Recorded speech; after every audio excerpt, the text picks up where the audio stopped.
Omurutahe rw'omureberezi niyarebire enguuto eziryo mu mbeera mbi kandi ashabire ngu hagire ekyakorwa okurwa omu beebembezi b'okwo. Enguuto eriho hatukuya nawe mushabire emigongo iki amagara gakuba gatijurire kimwe n'ebintu bimwe konka arahanga nabyo naija kubitira bimwe ahubwo enteekateeka habwa enguuto egi kuko obundi obumu ubwo abeebembezi baitu babuteereho buryo otherwise kyarenga.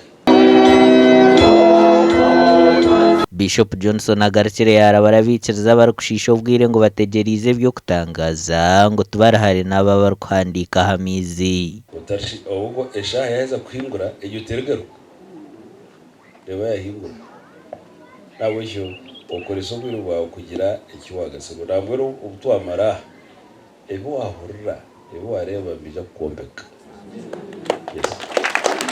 So ntukusiimira Ruhanga kandi tukwihuriza akoko kikanguko mbakiristo kwibando reba bona bari ya WhatsApp mbarura message za Bishop Johnson bashati toba mwini tumukore mutwiro mugisha turiyo ntuburire njiri ya Ruhanga kandi abantu bariyo ni bajunwa. Ekya kabiri tumaririre sente z'emirimo y'obureberezi my Lord Bishop z'emirimo y'obureberezi my Lord Bishop turya 100%.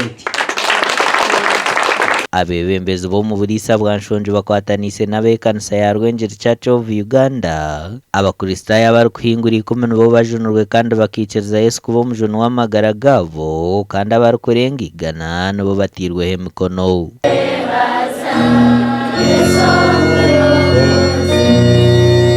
Kakigaramba twire ntumanywa habwa ebintu byingi bitaboneire konka mu rumuntu mukuru ogwatukorire okuturu kumusiimira naye barebwe bigambe ebyo kugenda aburira enjiri ihindurire families. Gasha kwa Michael twakire.